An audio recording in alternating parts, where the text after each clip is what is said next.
Welcome to Critical Role Demystified. I'm Mike Christensen, and this is the series where I break down the lessons we can learn as GMs and as players from episodes of Critical Role. Today we're tackling episode 60, Heredity and Hats. A quick programming note, thanks for your patience, I haven't uploaded very much this month. I made 3 very long videos in a row. 2 of them were really complicated, and while I was making them I did not have a very healthy work-life balance at the time, so I basically took a week off to spend some time with my family, which was wonderful.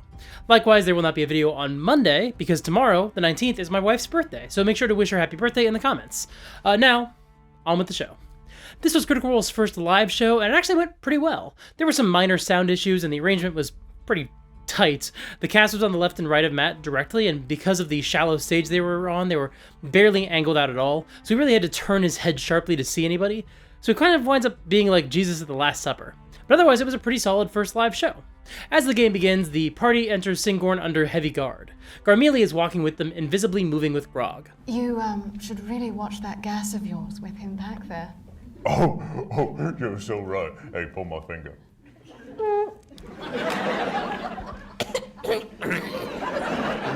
Yeah, that's the family reserve. As Keyleth tries to say good day to everyone they pass, Matt is quick to remind them that the other elves basically turn their noses up when they realize Keyleth is not a full elf. Very good work on Matt's part to remind the players immediately that this is a city full of bigots. Vex starts gladly giving people the finger as they walk past, and Travis does something really smart. He plays Grog as someone trying to fit in among the upper crust, but also plays him as a dummy who gets it wrong, so he starts saying bidet to everyone they pass instead of good day. And obviously this is a social faux pas, but because we now have a very good reason to dislike the people of Singorn, nobody in the party cares if Grog makes an ass of himself because honestly, fuck these elves, they suck. And this is a really good way to express your character flaw in a way that might theoretically present an issue for the party when they're trying to make inroads in polite society, but to do so in a context where the rest of the party basically instead just nods their heads and smiles, because yeah, these snooty elves need a little dose of grog. They deserve to be a little uncomfortable. It's really smart role-playing on Travis's part. The party goes to the house of Vex and Vax's father and are met by his new wife, Devana, and they also get to see their half-sister, a little girl named Valora. This is not the first time Vox Machina has met Devana or Valora, but their first interaction was in a pre-stream game. And I really like that Vex and Vax are friendly enough with Devana, because it's not her fault that their asshole dad married her. She certainly didn't steal him away from their mother or anything like that. But the best part is that Vex and Vax love their little sister. And while we don't know exactly what the home game was like when they were introduced, I think we can probably guess why Matt introduced these characters. They don't only represent their father coldly moving on after his time with their mother and after the twins left them, but the existence of the new family also puts the players in a position where they basically have to decide what to do with their anger. Sure, they hate their father, but how far does that hate extend? Do they resent the new people in his life just because he moved on? And it doesn't seem like Vex and Vax hold very much against Valora or Devana. During the next scene, Vex actually sits with Valora on her lap as they talk to their father, because she really cares for Valora. But that hasn't done anything to change how they feel about their father. Speaking of their father, Sildor arrives and they all sit down for tea. Another nice detail here is that both Devana and now Sildor ask Percy his name. Through the way the scene evolves naturally, it gives them a chance to do that, and that gives Taliesin a chance to decide whether he wants to drop his full name and his title.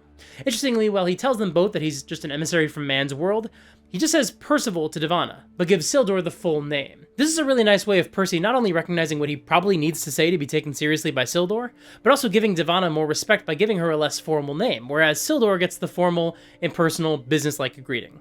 We're reminded during this conversation that the troops from Fort Daxio had been sent to Singorn to help deal with some lizard folk in the jungles to the south, and a possible drake sighting. But then 3 great drakes were seen heading their way, and even though a lot of Singorn's troops were still in the mountains, Singorn bugged out to the Feywild to keep themselves safe. Interestingly, I think this was maybe a clue about where Thordak's lizardfolk army came from, but as far as I can remember, the party never really picks up on that clue. They never explored any further, so that's just my guess.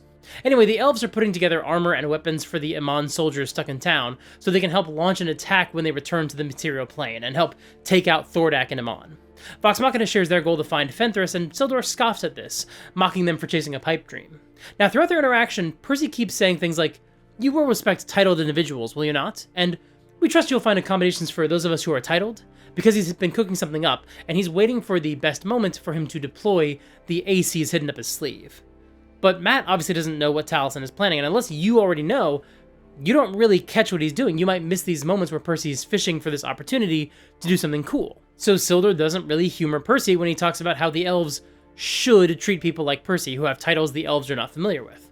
Sure, you're nobility, but this isn't peacetime, we don't know who you are, you're not getting special treatment. Instead, whenever a member of Vox Machina speaks up, Sildor asks if they're the leader, sarcastically to Grog, but then seriously toward Percy. I think it's very interesting for Matt to not have Sildor even entertain the idea that Vax or Vex could be the leader. I don't know if Matt was consciously thinking about that or unconsciously thinking about it, but given that I personally consider Vax the de facto leader from the start of the stream through the Briarwood arc, and Vex is such a decision maker that even the cast considered him to be probably the de facto leader when they were describing the characters to the writers of the animated show, well, given that context, I wonder whether Matt was trying to set Vox Machina up for an opportunity to prop up the twins as leaders, or whether he just unconsciously knew Sildor well enough to know that he didn't respect his kids enough to even suggest they could be the leaders of Vox Machina. He's ready to dismiss them, and when they ask who in town might have some more information about the Feywild and where they can find what they need, he points them towards the High Warden, which Matt is doing for a specific reason. We'll talk about that in a little bit. However, at this point, Matt does have Sildor make a concession. He relents that things are tough right now, and the elves are scared. And he's impressed that these people have killed 2 dragons of the Conclave so far. He calls it a charming story, but he does admit that he's heard one of the dragons was killed, so it's still extremely faint praise. But then we get my favorite interaction in the entire episode. I am proud. I am proud. But the city lives differently. Understand the difficulty that your presence puts upon our family with you being here. I mean no disrespect. And it's fine in this trying time. But while you too may have undergone much ridicule in your youth, I saved you from the brunt of it. You... Headphones, dear. You fucked some random woman in a city you passed through. And you expect us to feel sorry for you? You should have left us to You be with pulled our us mother away when for- she died. For nothing! Why pull us away from her if you had no love? We would have been happy with her. Because I had hope that you would be worth more, given that you had my blood in your veins, than to waste away in some small hovel. If I could pull the blood of you from my veins and give it back, I would. I want no part of you. Just an incredible bit of acting as Vex, maybe one of my top 3 Vex moments in the entire series. Sildor basically responds by saying, yeah, I care about you on some level, and I'm fighting my own prejudice all the time. He gives a complicated answer, saying he's happy that they inspire people even though what they do is foolish. He doesn't care if they hate him because he only has half scorn for them in return. He apologizes that he took them from their mother because he didn't realize at the time that his upbringing wasn't right for them. But also that statement kind of still confirms that he doesn't think they have any place in his culture. It's an interesting, complicated, messy apology that acknowledges a lot of his own failings, but still, in my opinion, handwaves a lot of the stuff that Sildor considers out of his own control, some of which Matt might have done on purpose, and some of which he might not have. I don't know. I don't think Matt thinks Sildor is a bad person, or at the very least, he plays Sildor in this scene as someone trying his best. But Matt also doesn't remove accountability for how Sildor behaved during Vex and Vax's childhood. This is tough because my guess is that Matt just wants to give the twins some level of closure with Sildor. Going forward, Vox Machina clearly wants to work with the city of Singorn to prepare an attack against Thordak. And that would feel very weird if they hadn't resolved any of this business with the twins' father yet. However, Vex and Vax clearly are not in a place where they can offer to bury the hatchet first. And to be clear, that responsibility is not on them. He's the one who sucks. So Matt has Sildor offer an apology that is both sincere and, in my opinion, insufficient. I mean, I do think it's as comprehensive as Sildor could make it, and to be honest, without having roleplayed the entire backstory with Laura and Liam, it's maybe as comprehensive as Matt could make it. But there's also an element of, I don't care if you like me, which, like, yeah, a good apology should be more focused on saying what you need to say rather than expecting forgiveness. You're not owed forgiveness when you apologize, but also it's still a very curt apology. There's not a lot of room for the twins to push back and ask for apologies for specific grievances or anything like that. So I don't know, I mean, it's an interesting scene, and I would imagine everyone who watches it will come away feeling very differently about Sildor. And that's okay, because Matt wants his NPCs to feel complex. And say what you will about Sildor, but he's definitely got a complicated dynamic with his kids. As a way to help them accomplish their task, Sildor writes them a scroll that gives them passage through the city and grants them access to meet the High Warden. And at last, Taliesin has his chance to play his ace. This grants an audience for all of us, then. Yes. You're going to have to amend that one name, though, just to be fair. It's Lady Vexalia. Lady. Lady Vexalia, Baroness of the Third House of Whitestone and Grand Mistress of the Grey Hunt.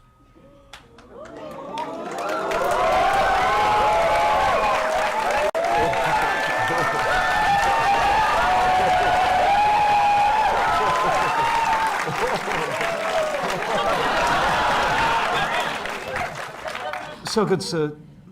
Despite your relationship with her, do watch your manners.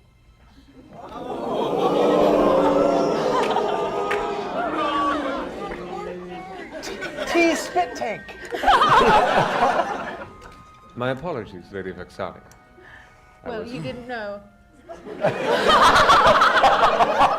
And despite Sildur's earlier insistence that the titles of some faraway land don't mean anything to the elves, and despite his claims that he totally does respect his kids on some level, he smiles when he hears about the title, because clearly this does matter to him, at least a bit.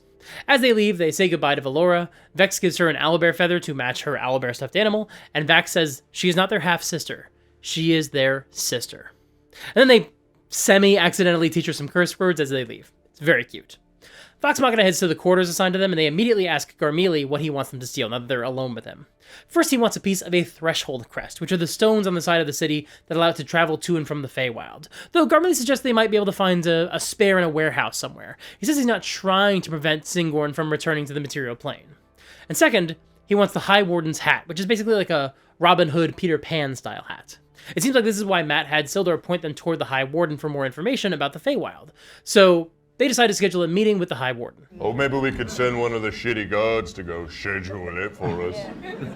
Is he back from getting us food? Maybe. Oh no! I hope he's not, because I want to send the second one off on another errand. Ooh, because you're a lady. Because I'm a baroness. I don't think they're going to leave us on guard. I have made such a terrible mistake. You go and check the hallway, and the guard hasn't returned, and the three suddenly spin around as the door opens. Hello. Fuck me. We require a meeting with the High Warden. I do a little gust cantrip from behind the door to make her hair blow in the wind.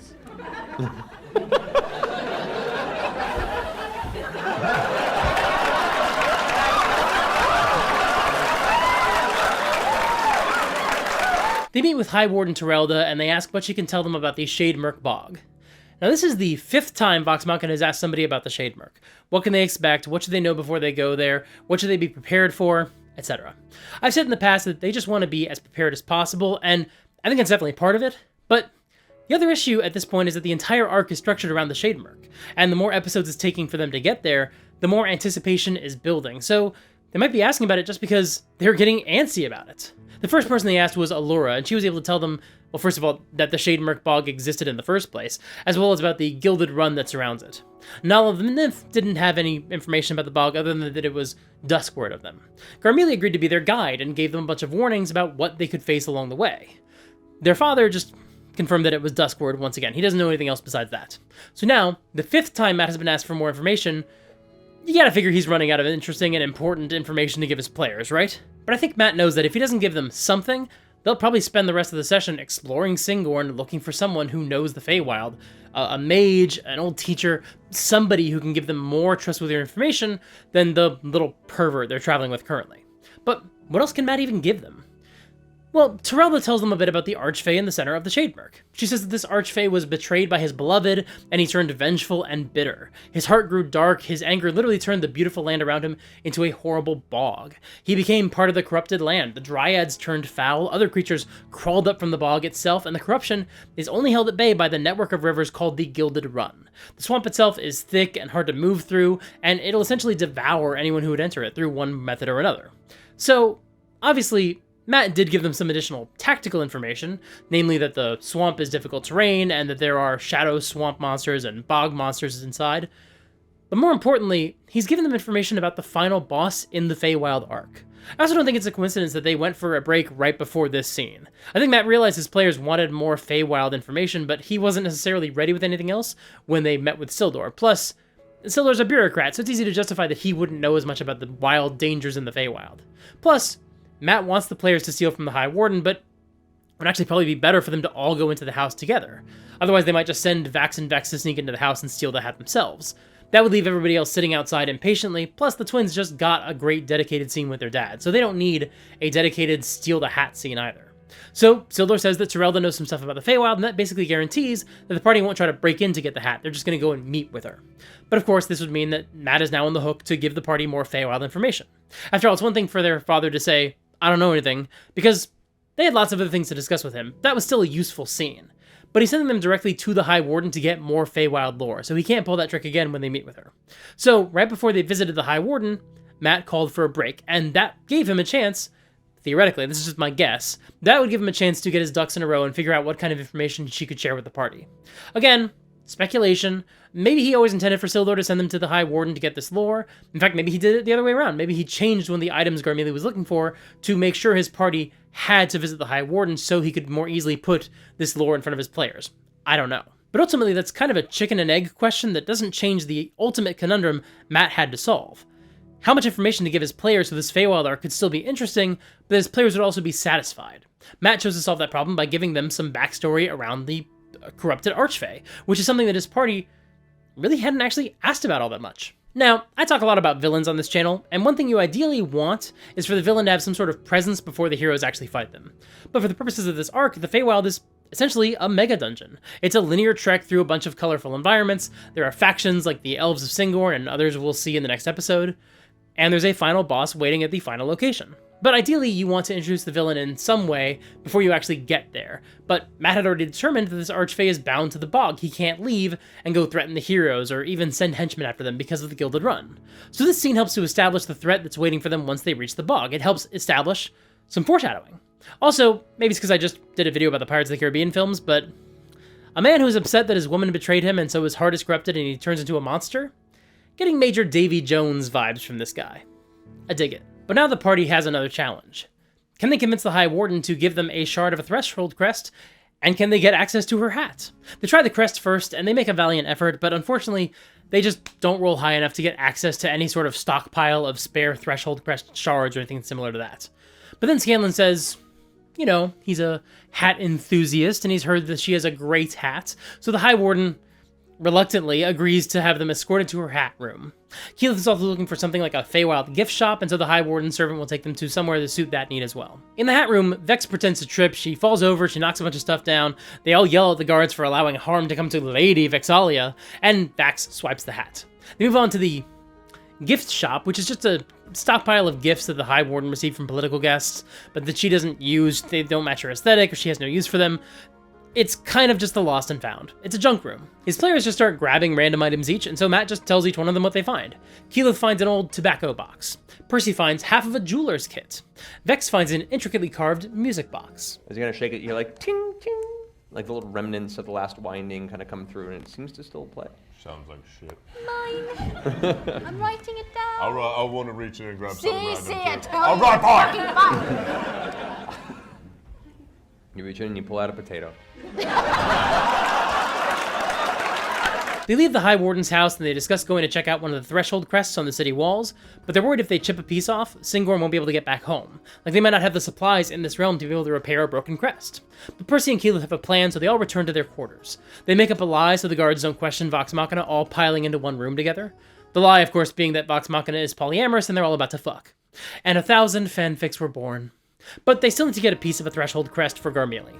And so Percy and Keyleth have an idea. Let me get this straight, Garmelie. You require of us a piece of a threshold crest. Yes. Any threshold crest. Yes. Just as long as it's a threshold crest. Yes. It looks like a crest. That's a threshold crest. A threshold crest. Yes. Okay, Sure. Keyleth, the thing we talked about.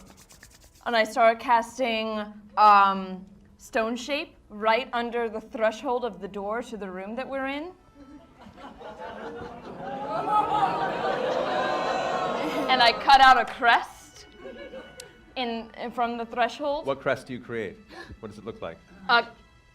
A white stone crest from the threshold of the door. We break it. There's a piece of your threshold crest.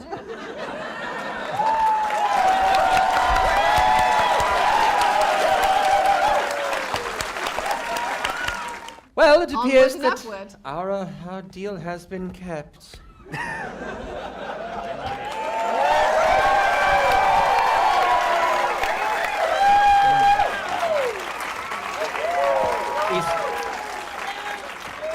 He snaps his fingers, and you feel like this sudden, this very, very almost unnoticeable pressure kind of at the base of your neck that you had felt since you made the deal. Release and absolve. I love the Feywild. On both of you. Here's what I love most about this moment. It's not just that Percy and Keyleth were able to find a semantic way to fulfill their deal. It's also because that is the most Feywild way to solve this problem. Fairy tales are full of these kinds of moments where somebody is able to fool a fae or a spirit or a fairy with some sort of trickery. And there is actually a lesson here. Because, I don't know if you've noticed this, but players try to pull this kind of thing all the time. For example, maybe your bad guy will charm one of the player characters and say, "Now go kill your friends." And the player will say, "Okay, new friend." You're well within your rights in that context to say, no, you know what he meant. This is mind control. You're executing his will. You're not going to kill him. You're going to go kill one of your party members. You're going to try anyway. But this scene is a really cool reminder of the fact that there are some scenarios where a player can pull off that kind of trickery and it would feel right at home. Because this is the most Feywild bullshit imaginable, and I mean that in the best way. And Matt rolled with it because he knows that they got him. It doesn't matter what he had planned. It doesn't matter what Garmelie was going to do with a piece of a threshold crest, although I have some theories. And it is theoretically possible that Matt might be a little annoyed, but he also has to respect the fact that they did outwit him. And considering they're in the Feywild, this was kind of perfect thematically. So it's time for them to take their leave of Singorn. So, the shade mark then. Come, follow me. Grab your things. Shit. Let's go. He vanishes. Ah. And Grog, you feel a little tug on your finger, pull you forward. I fought. Vox Machina leaves Singorn and makes their way through the tall grass, and it's not worth explaining why, but after a series of bits, Keyleth makes a joke at the expense of the grass, and it changes color and turns purple and then red and starts getting harder to traverse, pulling at their clothes and almost cutting their flesh just because of this one joke. Grog jokes about burning the grass, and the grass gets even more red, and it gets angrier. Percy apologizes to the grass on behalf of the party, Scanlan serenades the grass, and it relaxes and allows them to pass unabated. Garmelie presents a choice for how to get to the Gilded Run. Go through the Moonbrush Forest or travel by the Green Sea. He suggests choosing the Moonbrush, and the High Warden had suggested the same thing, so they head toward the forest. Normally, I would encourage you to give your players a much better sense of why they should choose one path over the other. Not deciding for them, but just giving them an idea of what each path represents. This is actually something that Matt was really bad about doing in the Craghammer arc, and it led to a lot of analysis paralysis. But here, Garmelie offers a suggestion, and the High Warden had basically said the same thing. The sea was much less direct than the forest. So, those two things turn out to be enough for the party to commit to a certain path, which is pretty good, actually. There's a lot less analysis paralysis than I expected here. As they reach the edge of the forest, Garmelie briefs them on what they should expect. There's a whole civilization of lycanthropes in the forest, and they're in a forever war with a faction of pixies known as the Wishers. Garmelie says to avoid them both, avoid the lycan leader Ukarot, and avoid the other things Garmelie already warned them about in a previous episode. Once they enter the forest, it actually seems to finally become night. They find a cave with some stones deliberately placed outside of it, and beyond the stones are some piles of berries and bones near the cave, like offerings. Kind of like that episode from this season of Doctor Who. As soon as Keyleth gets close enough to examine one of the piles, she disturbs the pile, which is a little bit cheap, but Matt maybe thought that she understood that these were in piles, but she didn't hear him due to the live show format, so maybe she didn't realize that picking up a bone would disturb the pile. Though I actually think it's a lot more likely that Matt is fully aware that she doesn't know that, but he's pulling a DM fiat move, because he's doing a thing, and someone needs to disturb one of the piles so he can actually do his thing. They hear a roar from inside the cave, and the trees close in, trapping Keyleth and Vex in the area surrounding the cave. A gigantic spiritual bear emerges from the cave. They try to fly away, but the trees block them from above as well. Vex says they were just trying to make an offering, and the bear, Orlan, basically asks, well, okay, what do you have? They offer a tobacco box and a tea set, but Orlan is pissed. To him, that is proof that they have no kinship with the beasts of this land. To demonstrate that they do, Keyleth turns into a giant scorpion, which gives her a pass. Orlan won't forgive her, but he'll let her go. He's prepared to claim Vex as his offering, but she calls forth Trinket, and he and Orlan actually fight. Though Matt is handling all of this narratively instead of rolling. This is very much unlike him, but this is a cinematic scene he wants to go down in a specific way, so he's handling it narratively. But also, they're fully out of time for the session, and so he's trying to wrap this scene up pretty quickly. That's probably the other reason. Orlan stops fighting when he realizes Trinket isn't actually succeeding at hurting him, but God bless him, he's still trying. He's chewing on Orlan's back, he's chewing on his ear. Orlan just puts him down and asks, okay, is Vex your charge? And Trinket says that Vex is everything to him. And so Orlan grants them a boon. They don't try to kill each other? No, they have an understanding now. Orlan passes through Vex and Trinket and disperses into sparkles. The necklace glows for a moment, and Matt hands Laura a new item card for the Raven's Slumber. Now, Trinket benefits from Vex's Hunter's Mark. And although it's not going to be stated in this episode, going forward, whenever Trinket goes to 0 hit points, he'll automatically bamf back into her necklace if he's within 60 feet of her. And that's the end of the episode, but let's break down why Matt pushed to get the scene into the game, even though it was rushed. First, it's a strong ending to the episode and a great note to send them out on, so that's probably why he sped through it to get to the end of this scene before they had to end the episode, because otherwise it would have ended with the grass, and that's kind of anticlimactic. But why add it at all? Like, why does this scene exist? Because quite frankly, the 2014 Beastmaster Ranger was pretty rough, and Trinket was lagging behind the party in terms of damage output and hit points, to the point where he was becoming a liability, which meant Vex was lagging behind the party in terms of combat ability, since Trinket is a core part of her character mechanics.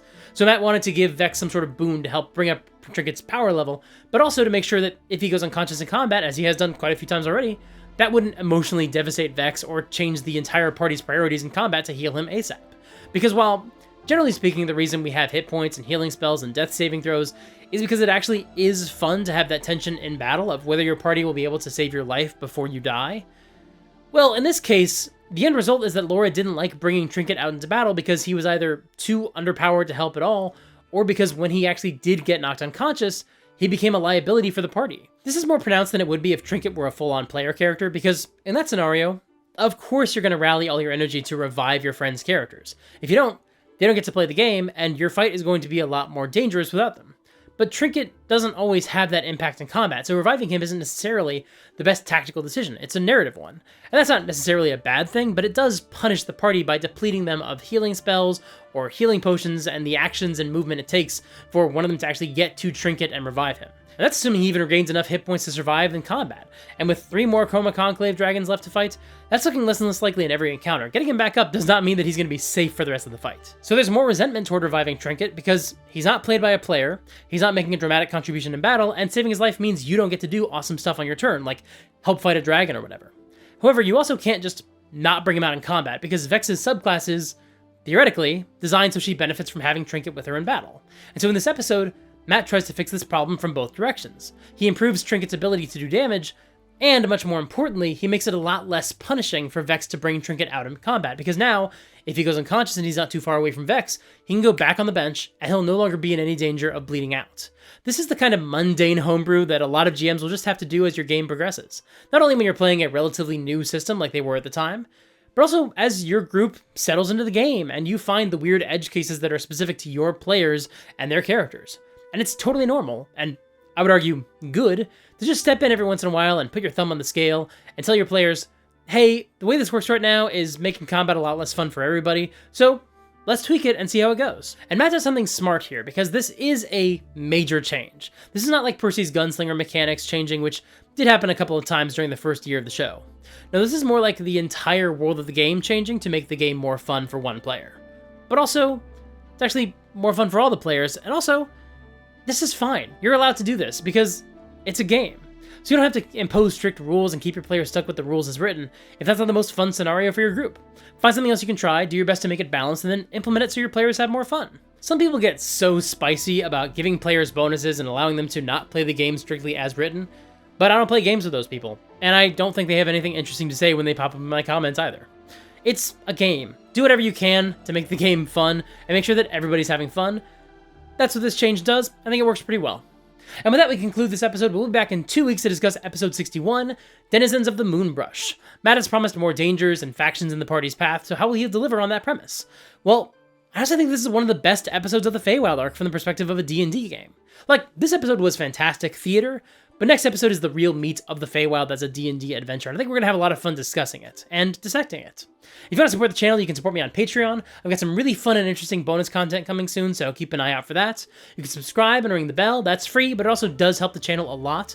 I'm so close to 50,000 subscribers, it would be awesome to hit that goal.